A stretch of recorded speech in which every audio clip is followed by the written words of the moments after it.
Visayas, Mindanao at buong mundo. May mga tanong ang ating mga kababayan at panahon na para sagutin ang mga ito dahil ito ang tanong ng Pilipino. Narito po ang unang katanungan. Tanong ng Pilipino mula sa Candelaria, Quezon. Isang single mom, si Pau Comia, at gusto niyang malaman, pwede bang nanay lang ang maging sole legal guardian ng anak niya kahit na nasa birth certificate naman ng bata ang pangalan ng tatay? Attorney Mark? Ang sagot po ay depende sa estado ng nanay o tatay. Kung kasal po ang nanay at tatay ng bata, as a rule po, sila po ang mag-e-exercise ng parental authority jointly. Mangyayari po lang na magkakaroon ng sole parental authority ang nanay kung ang bata po ay non-marital child o ipinanganak siya outside the marriage of the parents. Doon lang po ang pagkakataon na may sole parental authority ang isang nanay. Pangalawang katanungan, tanong ng Pilipino mula sa Santa Ana, Manila. First-time mom naman si Shakira Manalo. At sabi niya, marami akong kilalang mga nanay na ayaw mag-breastfeed ng anak nila sa mga pampublikong lugar at sa trabaho dahil nahihiya o natatakot mapagsabihan.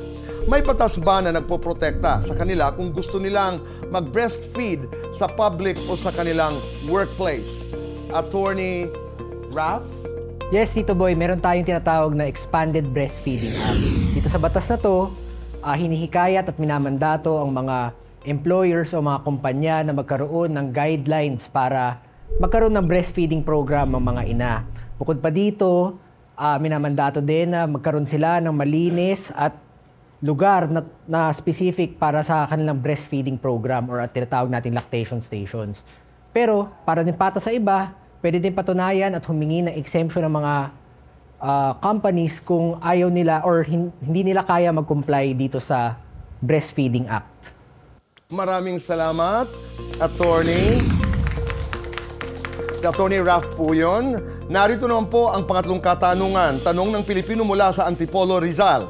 Gusto namang matulungan ni Bianca Baez ang kaniyang nanay, kaya inilapit niya sa atin ang situation nito. Ang sabi niya, galing po ang nanay ko sa kanyang check-up sa doktor at niresetahan siya ng branded na gamot. Alam kong mahal yung branded na gamot, kaya sinabihan ko siyang itanong kung pwede bang generic na lamang ang ilagay sa reseta.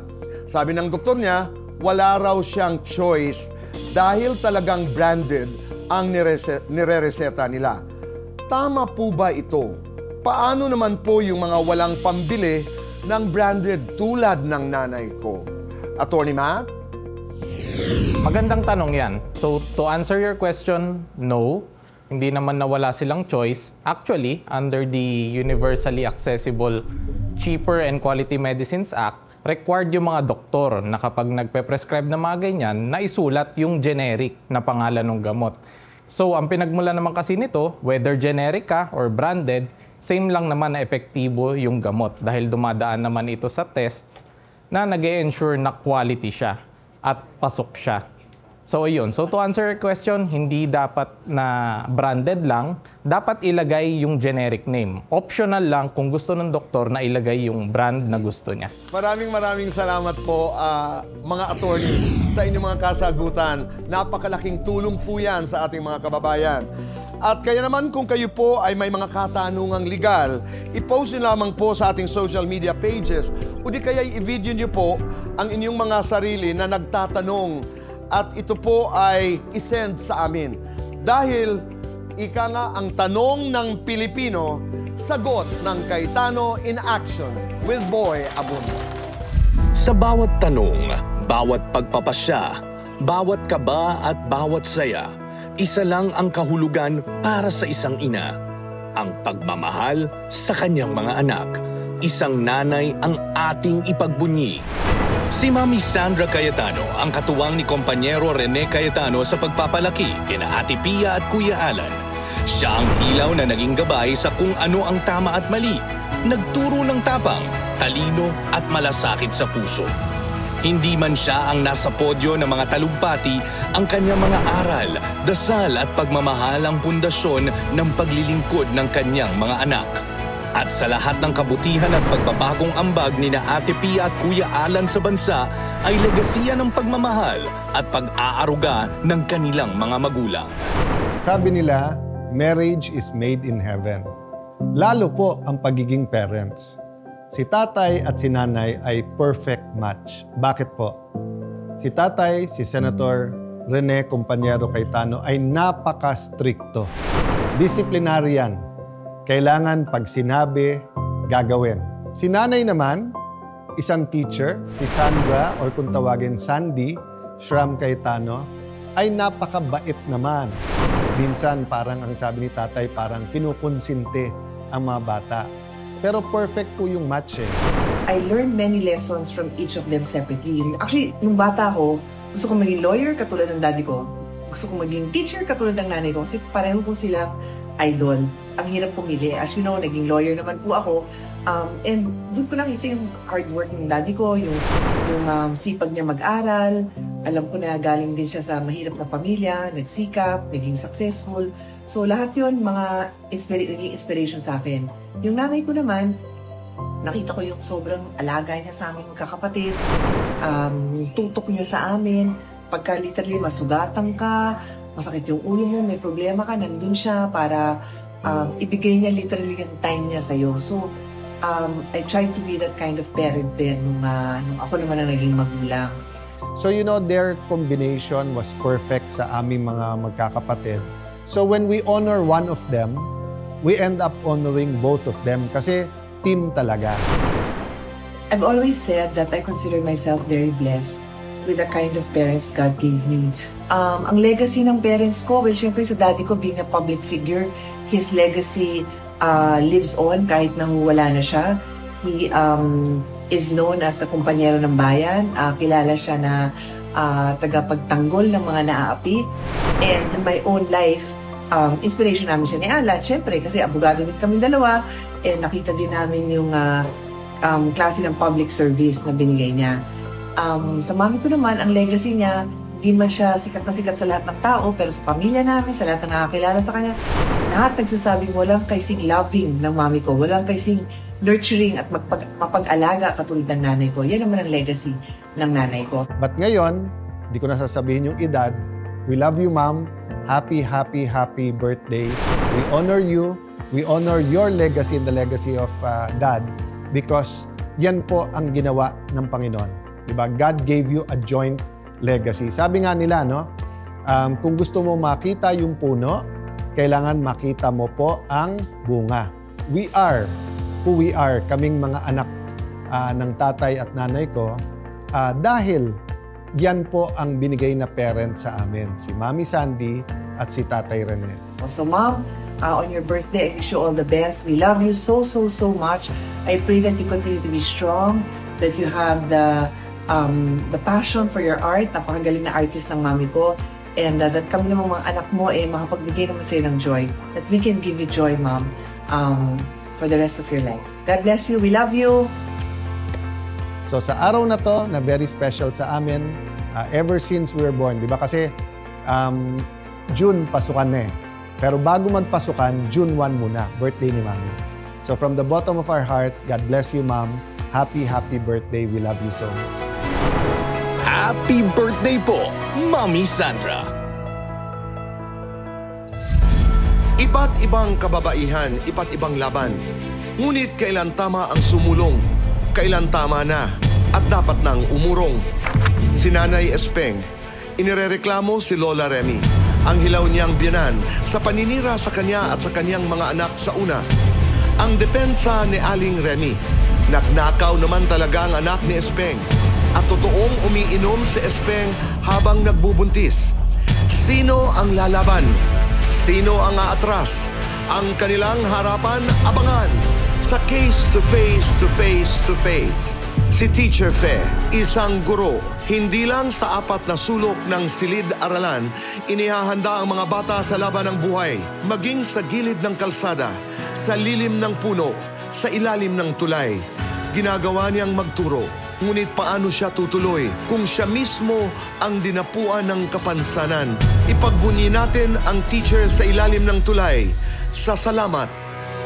At ang mga labang hindi sinukuha ni Alexi Brooks hanggang sa maabot niya ang korona ng Miss Eco International 2025. Pagkwentuhan natin sa Ask Boy Abunda. Lahat ng yan ngayong gabi sa Cayetano in Action with Boy Abunda 2.0.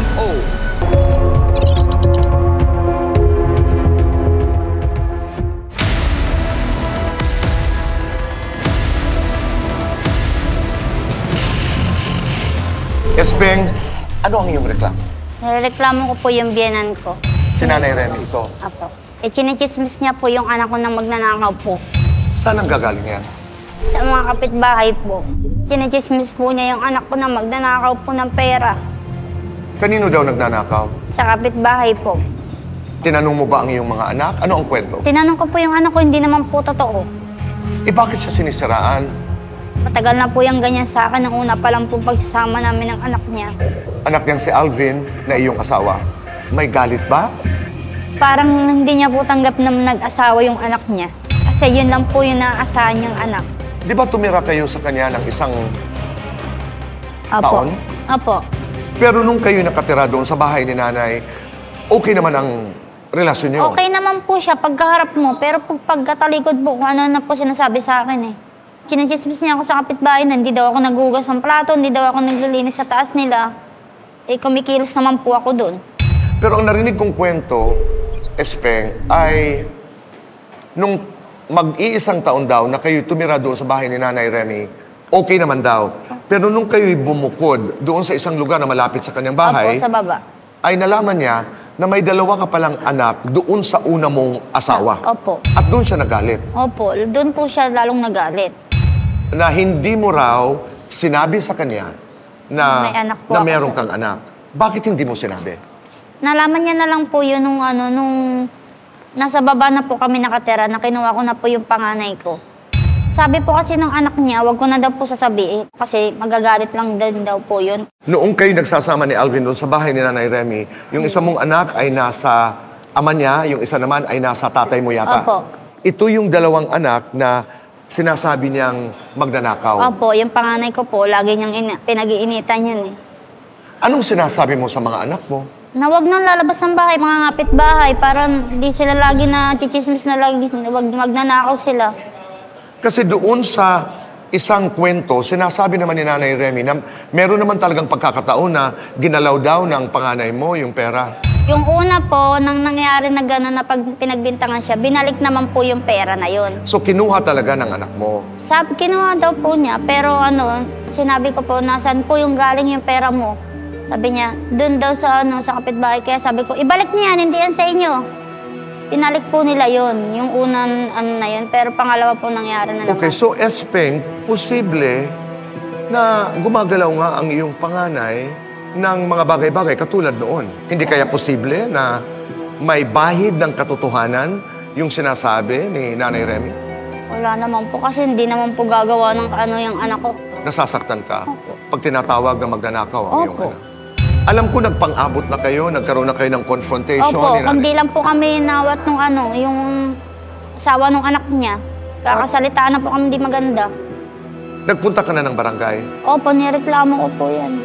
Simula nun din na kami nakapag-usap. Pero doon sa barangay, ano ang nasabi mo sa kanya?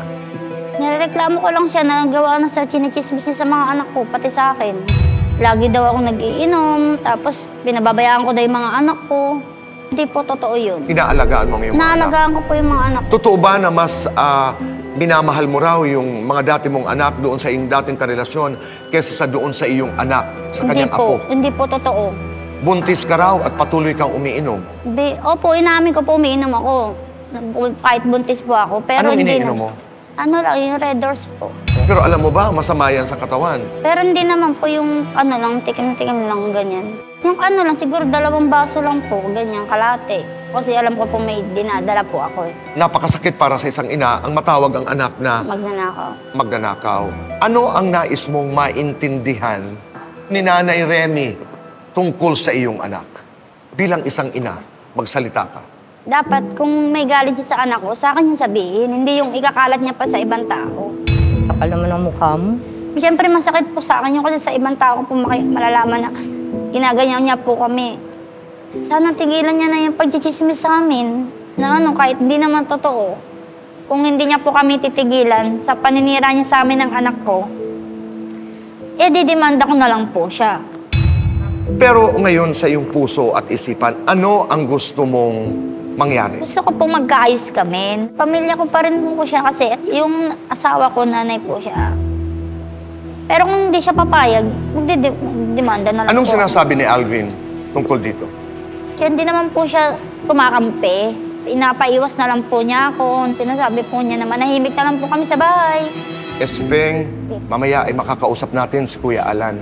Sana maayos ito. Apo. Sabi mo nga, isang pamilya lamang kayo. Apo. Salamat. Sige po.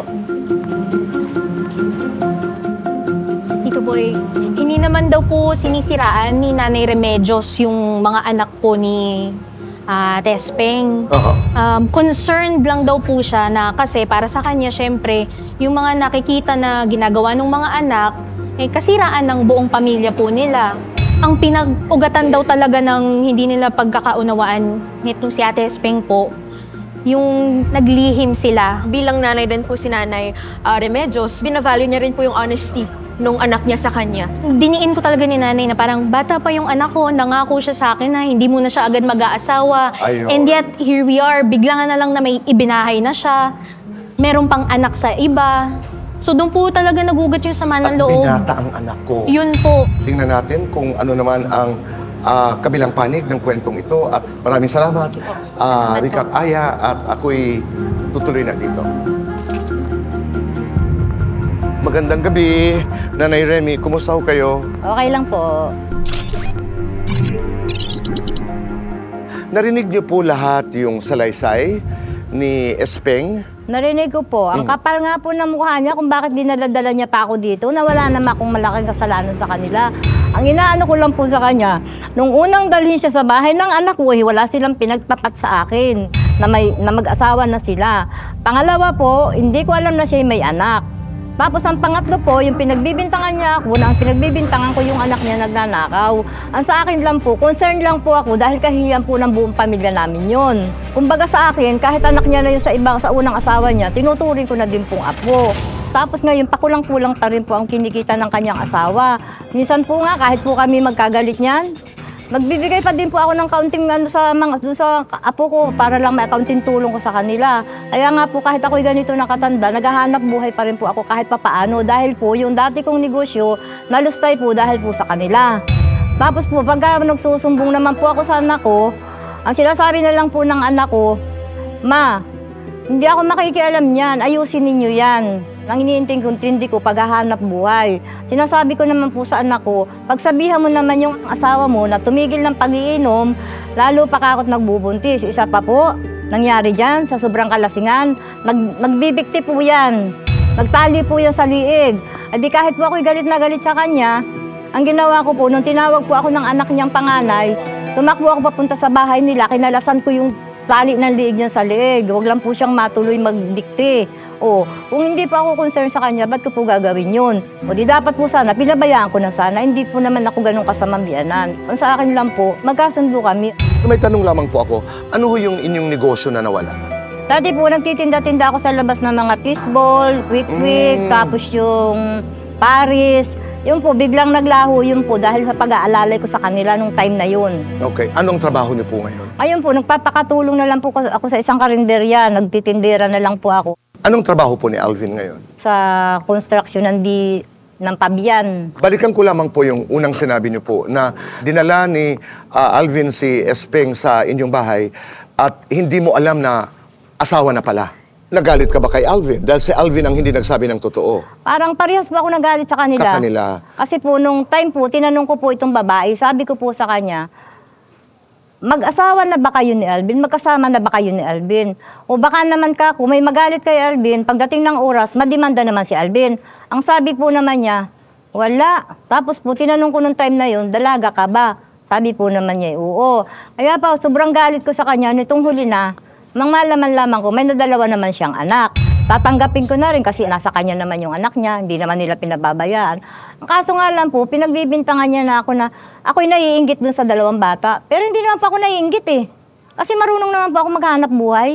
Kung bibigyan ako ng anak, okay lang. Kung hindi naman, okay lang, salamat din. So hindi po kayo nagsiselos dahil hindi na nakakapag-abot ng ganong kadalas si Alvin sa iyo? Kahit naman po nung binata pa yan, hindi po talaga ako naasa sa mga anak ko. Simulat sa pulpo na mag-asawa sila, maglakihan sila, sa siyam na anak ko na yan. Hindi po ako talaga humihingi sa kanila, malibang kung kusa silang mag-aabot sa akin. Tapos ngayon po, lalo po ngayon may pamilya na sila, di dapat yung hihingin ko para sa mga anak na niya dahil kulang na kulang pa sa kanila. Puntahan natin yung sinasabing pagnanakaw nung kanyang panganay. Ano ho ba ang version ninyo dito? Sabi po ni nanay kasi sa akin, kasi po yung bahay na tinitirhan ko at yung tinitirhan niya iisa. Ito pong may-ari na si nanay nasa baba, sila nasa taas, kami naman nasa taas din. Ang sabi po ni nanay sa akin, Remy, nawawalan ako ng 100 nasa wallet ko, nasa ilalim ng unan. Pagpasok ko galing sa pagwalis, yung wallet ko nakaibabaw na, wala nang laman. Ay na si Erica lang ang pumasok sa loob. Ay di ang sabi ko po naman, Erica, bakit ganun ang ginawa mo kay nanay? Isusumbong kita kay Alvin, yun po ang sabi ko. Ay di, hindi ko na po siya sinumbong kay Alvin. Nag-una po siyang magsumbong sa mama niya, kay Sping. Na ang sabi po niya sa mama niya, pinagbibintangan ko na nagnanakaw. Kaya hindi ko na mo pinalam dun sa anak ko, bubugbugin po yung bata. Naawa din naman po ako. Tapos po nung malaman ni Sping na pinagbibintangan ko ng ganon, galit na galit po siya sa akin. Napaka-chismosa mo, napaka-pakailamira mo. Wala ka nang ginawa kundi makailam sa buhay ng may buhay. Sabi ko, hindi naman ako makikialam sa inyo kung hindi ko kayo kaano-ano. Yun po sabi ko sa kanya. Tapos, marami din pong naririnig ako sa kanya na chismis about sa akin. Pinalilipas ko lang din po yun. Katulad? Katulad po ng, ako daw po ay maraming naging asawa, ako daw po ay may kabit.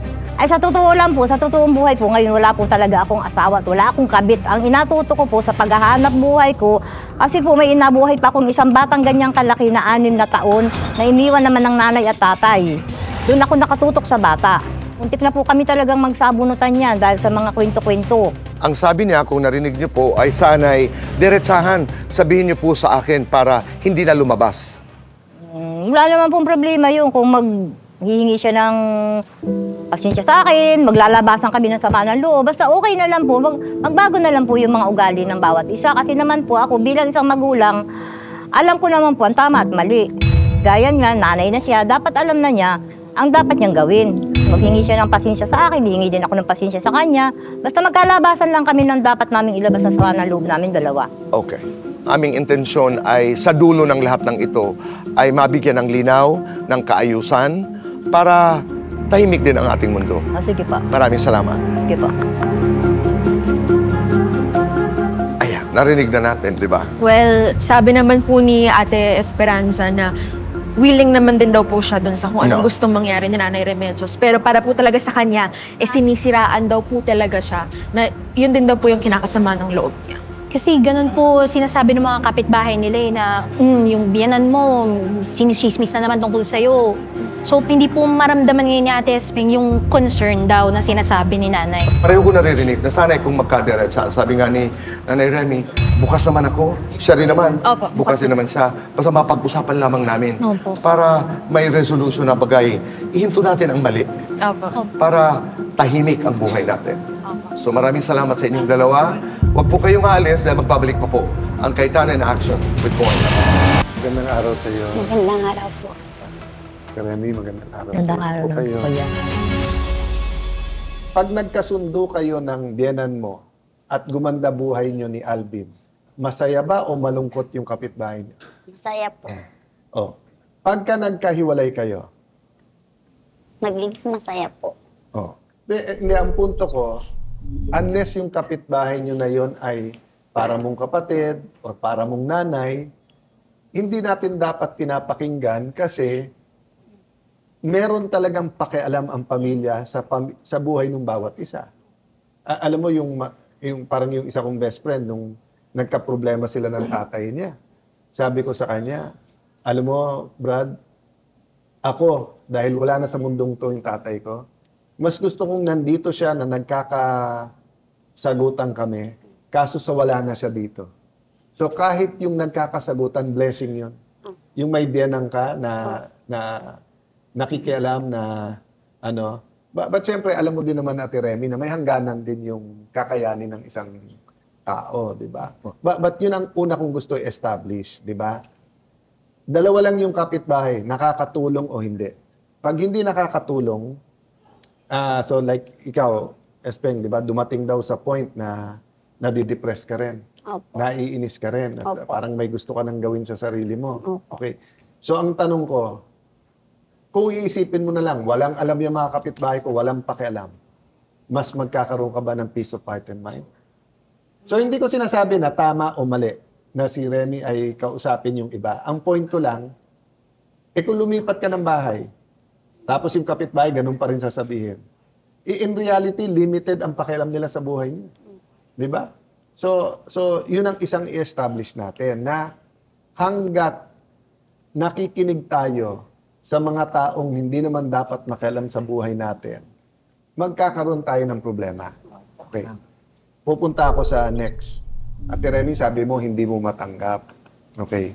Nag-sorry na ba kayo ni Alvin kay Ate Remy? Hindi pa po. No. Naniniwala ka ba ng dalawang mali ay hindi tama? So sabihin na natin mali na nagkwento si Ate Remy sa iba. Sabihin natin mali na minsan na pagsasabihan. Sabihin mo ng mali. Hindi ko sinasabing mali, Ate Remy, ha? Sabihin mo lang. Pero hindi ba mali na nagsama kayo, doon pa sa bahay niya, pero may mga nilihim kayo sa kanya? Mali po. Oh. So, dapat nun, kayo ni Alvin, pumunta, kasi siya nanay eh. Yun ang importante, Esperanza, na kayo ni Alvin, marinig naman ni Nanay Remy na sa pagkakataon na mali kayo, Opo. humingi kayo ng dispensa. Kasi gusto mo maitama yung mga mali. Pero may mali kayo eh. Di ba? So, eto, isa munang tanong. Kailan to na yun? So, 2 years ago? Gano'ng katagal na to? Bali, ano na po sila, magsi-7 years old, magsi-7 na po silang magkasama. Mag-7 years na. So, isipin mo, hindi ko kinakampihan na, Espeng nga, isa-isa yung issue. Isipin mo, 7 years na, dala-dala pa niya. Di ba? So, ibig sabihin, kailangan mo maintindihan na bilang nanay, nangyari yon, ni hindi niya narinig na, Nay, nagbago plano, Nay, na-inlove ako. Di ba? Tapos, nagka-problema pa sa'yo. Ate Remy, maintindihan mo rin naman na kung si Alvin nagsabi sa kanyang, huwag mo muna sabihin. Mali ka rin doon, pero syempre, yun ang lalaki. At yun yung anak mo, di ba? So, syempre, kung ikaw yung babae, parang, mas alam mo yun dahil nanay mo yun, di ba? Na ganon. So, umpisahan muna natin doon, one step muna, ha? Nasa kalooban mo ba, Espeng, na humingi ng pasensya na nung tumira kayo doon, naglihim kayo sa kanya? Opo. Oh. Sabihin mo kay nanay para maintindihan naman niya. Humingi po ako ng pasensya na di po namin sinabi ni Alvin na may anak po akong 2. Hindi po niya sinabi na magsasama na po kami agad. Tinatanggap ko yung pasensya mo, kaya lang, sa akin ngayon, baguhin mo naman yung ugali mo. Sa akin naman, wala sanang problema yun, kaya lang, dumating sa punto na ibabarangay mo ako. Dapat naman po, pinag-usapan na lang natin ang harap-harapan sa bahay. Ang isang reklamo ni nanay, umiinom ka pa rin daw, kahit buntis ka. Opo po, ano lang po. Pero alam mong masama yun. Opo. Alam mong pwedeng maapektuhan yung bata. Opo. Pag lumabas yung bata, tapos may diferensya, yun ang halimbawa kung sorry ka talaga kay nanay, willing ka ba na habang buntis ka, tigil mo yun. Tinigil ko na po. Kasi, Espeng, kung nakita ko kay Ate Remy na parang, hindi, hiwalay na yan, wala, hindi ko harapin yan habang hindi naghiwalay. Ibang usapan eh. Oh. Pero tingin ko, tanggap na rin niya. Si Alvin ay. So, kung nanonood siya ngayon, anong gusto mo sabihin sa kanya? Sa anak ko po naman niya, wala po talaga akong masabi. Kasi pag po nagkwento ako sa kanya ng tungkol sa problema, sinasabi lang naman po niya, maayusin niyo na lang yan, magkasundo na kayo. Tingin ko si Alvin, ayaw lang maipit. So ayaw niyang magalit ka na parang kinakampihan siya. Pero ayaw din naman niya na magalit nanay niya sa kanya kasi unang-una alam niyang mali eh. 'Di ba? Ang problema, siya din nag-advise sa yung mali. 'Di ba? So i-heart to heart mo rin na Alvin, ganito ang gawin natin. 'Di ba? Ganyan. 'Di ba? I-honor natin si nanay, 'di ba? But yun nga, Nay, 'di ba yung ang tingin ko may part talaga kay Espeng, self-defense eh. 'Di ba? Kasi alam niya never ka namang hiwalayan ni Alvin, anak mo 'yun eh. Oh, pero ang mag-asawa nagkakahiwalay. Eh katulad niya, magiging 4 na anak niya, ano din naman ang gagawin niya kung wala diyan yung mga katuwang niya sa buhay, 'di ba?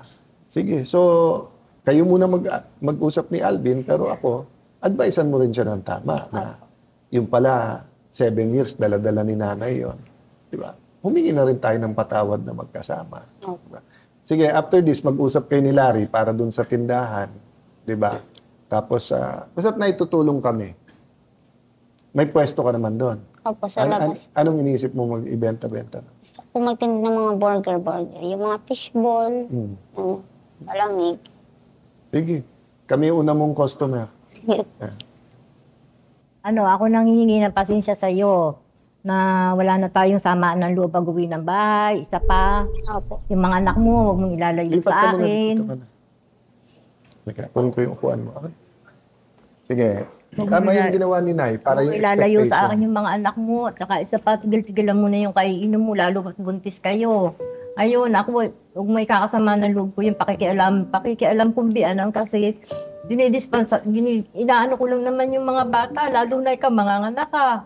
Lalo si Alvin malayo. Isa pa, wala akong asabang nag-aano sa akin. Siyempre tayo na lang din na magtutulungan.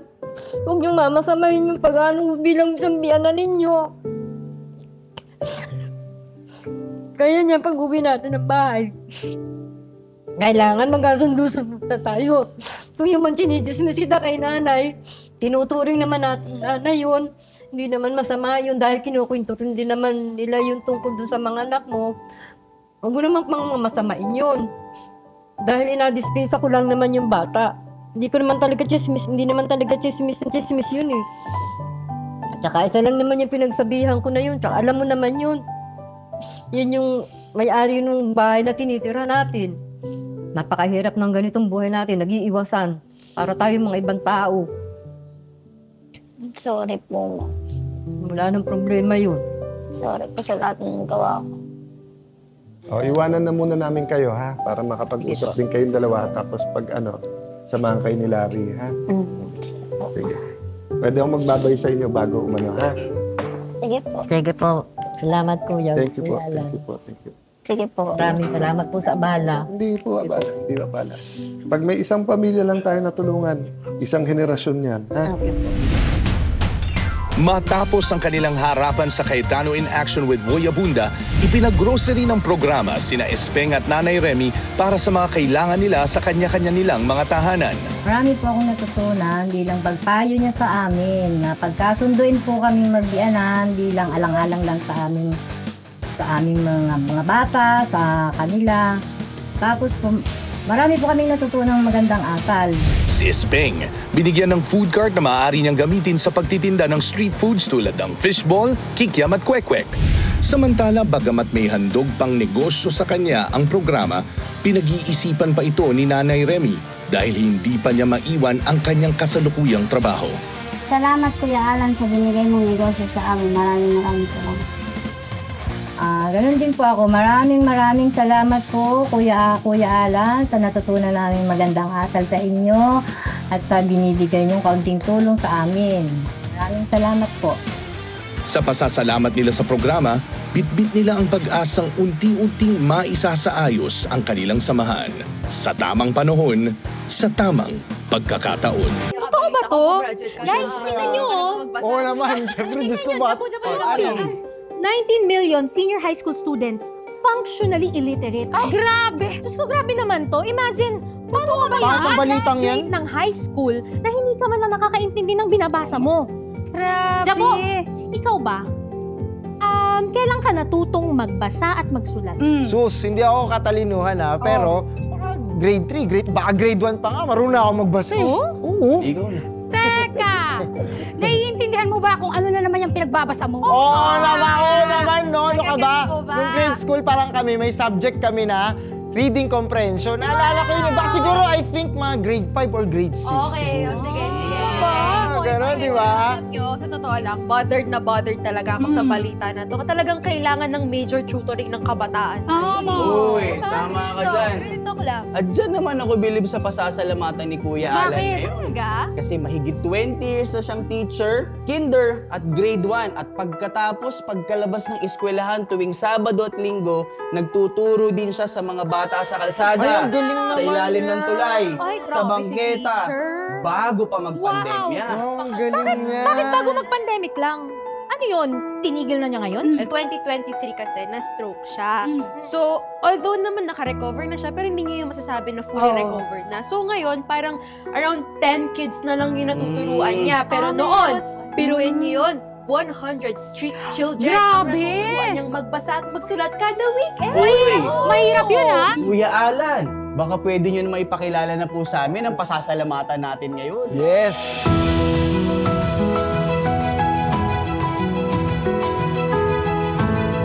Isang karangalan sa akin na makasama ngayon, Teacher Fe. So sa ating mga ka-CIA, isang karangalan kasi tamang-tama, Teacher Fe, birthday ng mom ko. Ang mom ko po ay isang preschool teacher at school directress. Ang lola ko naman, nanay ni tatay, ay teacher, public school teacher her whole life sa Pateros Elementary School. So, nung nabasa ko yung storya mo at sabi ko, tamang-tama, itong June 1, ikaw kasama ko. Nung tinitingnan ko yung storya mo, parang teacher na teacher, meaning bukal sa loob mo mag-extra work, bukal sa loob mo na may mga bata, they need extra tutoring, so you go way beyond the call of duty. Pero nagulat ako nang nagka-stroke ka and then you had to take care of yourself, pero ang nasa isip mo pa rin how to help children. Tell us a little bit about that. Kahit po ako ay na-stroke na, 2 years na po akong hindi nagtuturo. Dahil sa sister ko po ako nakatira ngayon, so in-encourage na rin po nila ako. Tuloy po ang turo namin sa mga bata sa community na this time. Ba't mo sinimulan yung project mo ng pag-aano? Sobra po, talagang iba po kasi ang mga kabataan na ngayon eh. So gusto ko po na kinder pa lang sila, going to grade 1, marunong na po sila magbasa. Personal ko po ito talaga na mitiin po. If they know how to read, madaling mag-self-learning, di ba? Opo. Pero kung hindi marunong magbasa, maghahabol at silang maghahabol. Opo. But unexpectedly, nagka-stroke ka. Opo, nagka-stroke It's po 2 years ago, no? And dahil sa stroke, tumigil kayo sa pagtuturo. So, wala diba? na po ako sa pagtuturo. Paano ka biglang tumawid ng, sandali, kailangan nila ng tulong, magtuturo ulit ako? Sa tulong din po ng mga kapatid ko, na-stroke nga po ako, mabigat po katawan ko. Pero bakit buo? Buo po yung boses ko.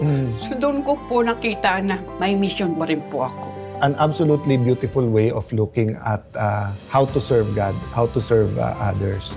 So, Tinapik lang po ako, kuya. paano naman kami makakatulong sa iyo sa mission mo? Dahil po personal ako napunta dito at nakita ko po na kayo po ay nais din tumulong sa mga ganito, lalo na po sa mga kabataan natin. Ako na po ang nagsasabi sa inyo, willing po akong makipagtulungan sa inyo para lalo pa po ito palago sa mga bata sa community na this time. We want to be at your side. So whether it's for your physical recovery, or it's for yung mga tinuturuan mo ngayon, or kung meron kang iba na teacher na gustong i-train, let us know because yun nga, we want to partner with you. With your permission, Ate Pe, di ba, we'll keep in touch. May konti kaming pa-thank you for you personally today. But kung ano kailangan mo sa mission mo, include mo kami ni Kuya Boy at ni Ate Pia kasi we think marami kang lives, di ba? Mga tender lives, yung mga bata na gagamitin ng Lord ang iyong boses, ang iyong kamay sa kanilang buhay. Maraming salamat po sa pagtanggap ninyo at nakita ninyo free po namin itong ginagawa. Kapatid ko, kapitbahay ko, yung mga magulang ng mga bata, tulong-tulong kami. Pero this time, may kasangga na po ako, kuya. Maraming salamat po. God bless you po.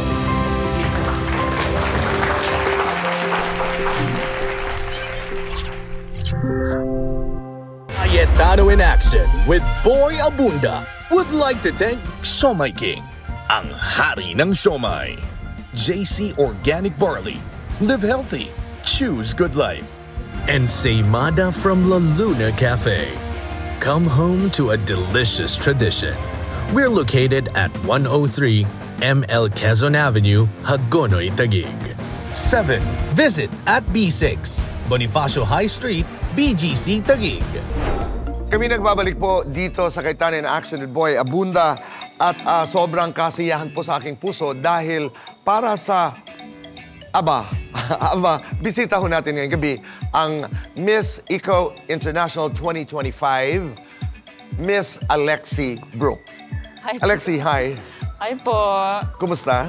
I'm doing great right now. I've rested a bit, so energized na, balik na siya. Tuloy ang laban. Opo, Tito. Tuloy-tuloy ang laban. How has that journey been? I'm talking about your pageant journey. Grabe, Tito, I was not expecting that I'll be able to be in the position that I'm in. Because way back to when I was a kid, that I watched the TV, I saw Venus Ra, and I told myself that one day, I want to be that woman. The next thing I know, I never gave up. I'm sorry, it was 2011. Opo. So you were watching TV, napanood mo si Venus, and then, what were you telling yourself? Kasi like, parang I grew up, and whenever I opened, of course, the television, I would rarely see women of color. And I think the beauty standard there was always, fair-skinned women, and I constantly got bullied because of my skin. So I told to myself, I thought, you know what, I was not good enough. I thought there was no place for me out there in the world.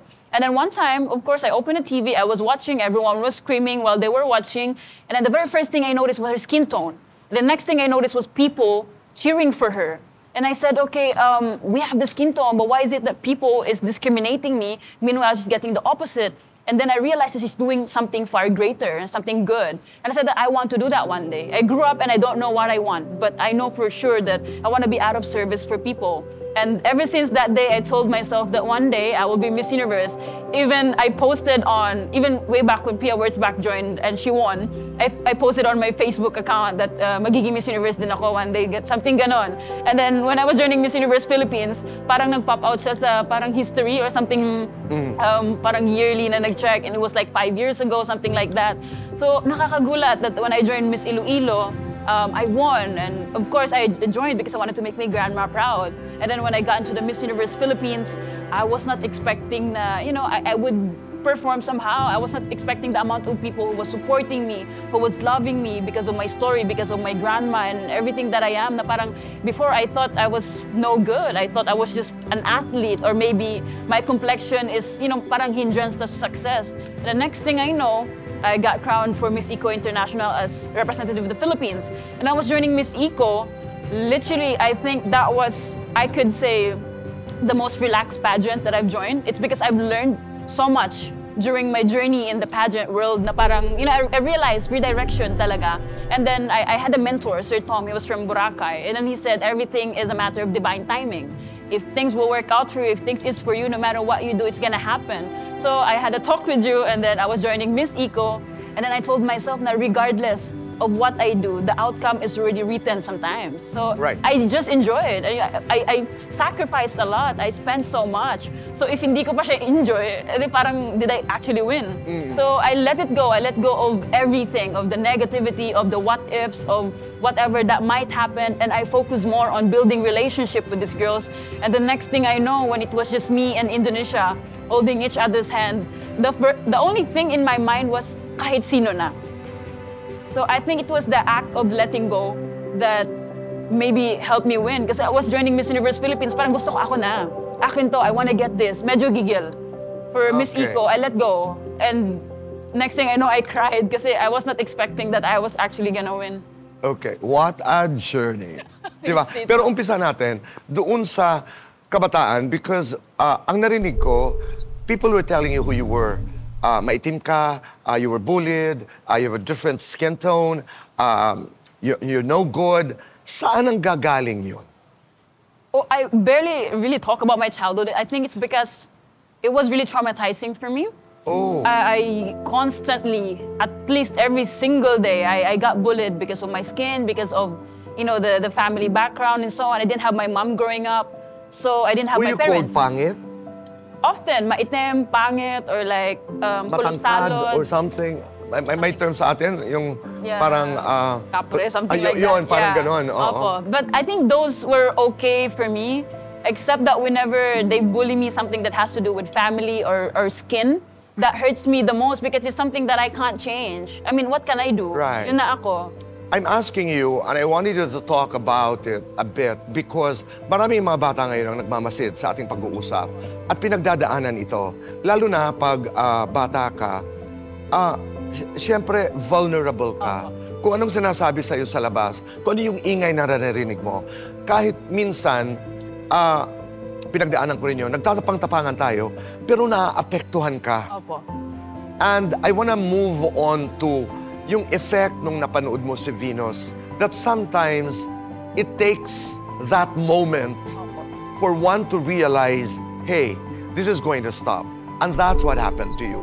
That Venus Ra, that major Venus Ra moment. Yeah, I think it was hope, Tito. That's Right. what we all need somehow. Like, And you saw yourself. yeah, I saw myself. Representation. Pag-usapan natin yung Lola. What role did Lola play in your journey? It was the most important part of it all. I mean, of course, it's a pageant, madaming kailangan. You need team, you need so on, and these other people. But on my part, emotional is very important for me. I grew up facing a lot of discrimination, traumas, and so on. And there was only one person who believed in me all throughout my life, and it was my grandma. So my whole journey, pageant man siya, sportsman siya, or life in general, she was the most important piece of my life. That when she passed away, not only half of me was also gone. I think sometimes I wake up in the morning and I don't know what to do next, but I keep going regardless because I don't think anyone knows what they're gonna do anyway, so. Right. Ano ang hindi mo malilimutang sinabi ng Lola sa'yo? She would always tell me the same thing, that no matter how many times people would hurt you or throw words of degradation towards you, never give them back the same pain. And kasi I grew up talaga, I got bullied. Sometimes umuwi akong bahay galing sa school. Minsan duguan ako ng ulo ko kasi yung mga bata tinatapunan ng bato yung ulo ko. So Physically, you were bullied? Physically, it was more than... I got so used to the physical pain that parang wala na siya. Like, yeah, I got punched in the face, I got spit on, I threw stone in my head and I got blood all over. Yeah? It wasn't easy. It wasn't easy. So yung decision mo to join Miss Iloilo muna, di ba? Opo. What were you thinking? Were you thinking about Venus Ra? Were you thinking about Pia Wurzbach? What were you thinking? I think it was just the fact that I was a black girl. And that same black girl that is gonna represent is the same black girl that went through so much. She got discriminated, she got bullied. People told her she can't. And right now I had that opportunity, one night, 2 hours, that will change my whole life. And I'm so thankful to God that I took that risk. Right. So from Iloilo, you joined the Miss Universe Philippines. Opo. Hindi pwedeng hindi ka man-notice doon. Primarily not because of your color, but because of that walk. Di ba? I mean, did you realize that people were talking about you because you had a very, very strong pasarela? Oo. Ano yun? Was that part of the plan, of the strategy? What was that? Not really, Tito. I think that's just how I walked before. Whenever I talk to my pasarela teachers, they would always In Iloilo, you had that walk. The Miss Before. Iloilo. No, it was a bit different pa. I think sometimes it has to do with, of course, the people that trains you, or in the mental state that you're in. Or... Kasi may journey din yung walk. Miss Iloilo, and then Miss Universe Philippines, and then in Miss Ico, and we talked about this, nilambutan mo. Lambot. Okay. So depends on who trains. And you're not afraid to experiment. No, Tito. But I think, of course, one thing has to do with the coach. But then later has to do with experience also. I realized when I was in Miss Iloilo, I had fun because it's my home base and people wants to see me do good. Right. When I was in Miss Universe Philippines, it was my time to tell my story to people that I went through so much, that I am strong. And then I was competing for Miss Eco. My grandma just died and I was vulnerable. And of course, on behalf of Senators Alan and Senators Alan and Pia, on behalf of our lawyers, lahat ng bumubuo ng Cayetano and Action with Boy Abunda, we are proud of you and congratulations because you are now the reigning Miss Eco International 2025. Thank you, Tito. What's next? I'm not sure where life's gonna take me. I'm just a boat and I'd love to do more in life. Yeah. I'd love to be out of service for people.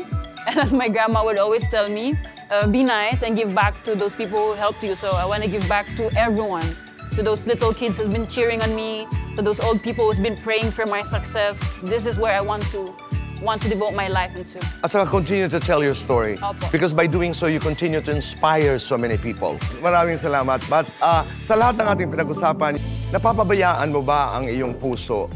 No, Tito. Don't. No. Are you happy? Of course, Tito. Is there anybody making you happy in Yes, that Tito. sense?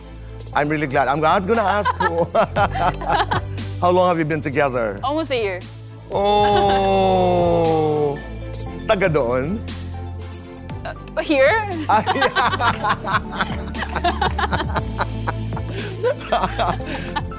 That's for another conversation. But, pero last question.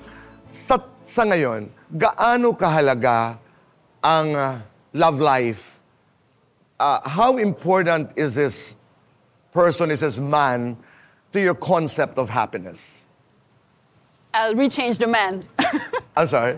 I'll rephrase Rephrase it. the woman. Whoa! Yeah. How important is that woman to your concept of happiness? Very important, Tito. I realized it when my grandma passed away and she was there. And that was the first time that I caught myself down on the floor. And she helped me get out of the floor. I didn't eat for a few days. She did not eat for a few days. She made sure I was okay. And I think that tells so much about how much she cares for me or how much she loves me. So I'm grateful every day na she's there to make me happy and supporting me in the dreams that I want. As your tito, I simply say, just love It's just love. and be happy. Of course, Tito. And do not ever allow anybody again to steal that happiness. Of course. You deserve that. It's yours. Yeah, Thank you, Tito. it is yours. At mabuhay ka. Thank Mabuhay ang Reyna. Mabuhay ang Miss Eco International 2025. Mabuhay si Alexi Brooks. Thank you, Tito. Maraming salamat, Thank you so Alexi. much. Thank you so much. You have my love. You have my respect. Thank you. Thank you. And I will be seeing you every day. Yay! Huwag po kayong aalis dahil magbabalik pa po ang Kaitana in Action with Boy Abunda. Thank you.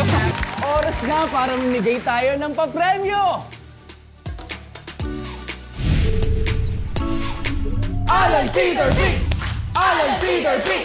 Alan Peter B! Alan Peter B! Alan Peter B! Ang maglalaban-laban ngayon ay ang mga working students at live event hosts. Pero paano pa natin malalaman kung sino ang mga maswerteng maglalaro? Simple lang. Sa ilalim ng inyong mga upuan, may nakadikit na CIA cards. Ano pang hinihintay natin? Tingnan nyo!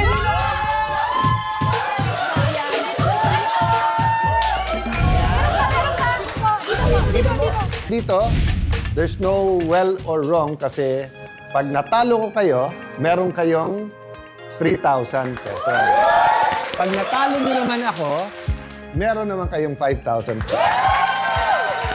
Okay, start tayo. O, dito muna tayo. Alan Peter B!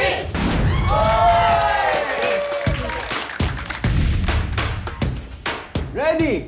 Alan Peter B!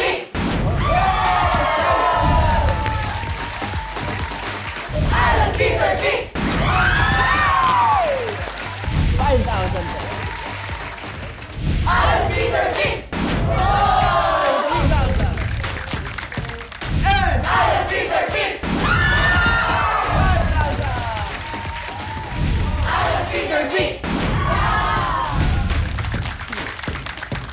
Alan Peter B! Alan Peter B! Panalo! Alan Peter B! Alan Peter B!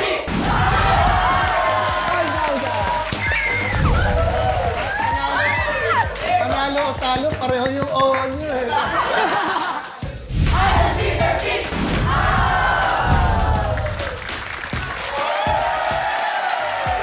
At syempre, walang natatalo dito. Meron din kaming La Luna Ensaymada at saka gift from JC para sa lahat ng ating audience.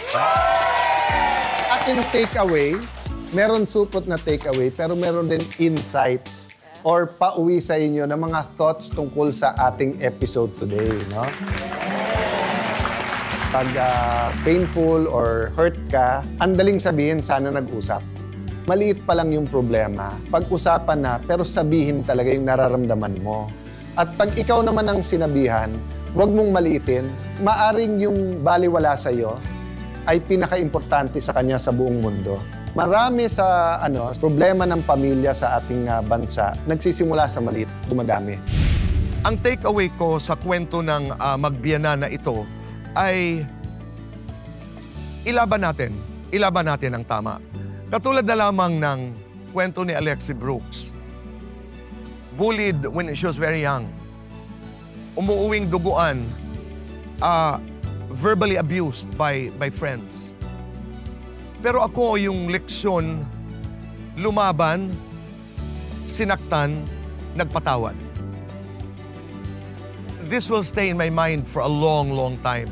We will be thanking many people sa ating different seasons dito po sa CIA with BA. Pero it's such a pleasure and honor to thank a teacher na kung kailan pa siya nagka-stroke at kailan ka sabi nga niya mabigat yung kanyang katawan, doon pa niya naisipan na hindi dapat ituloy ang project. So magiging inspirasyon siya, hindi lang sa mga estudyante niya, but hopefully through the show, maraming ma-inspired.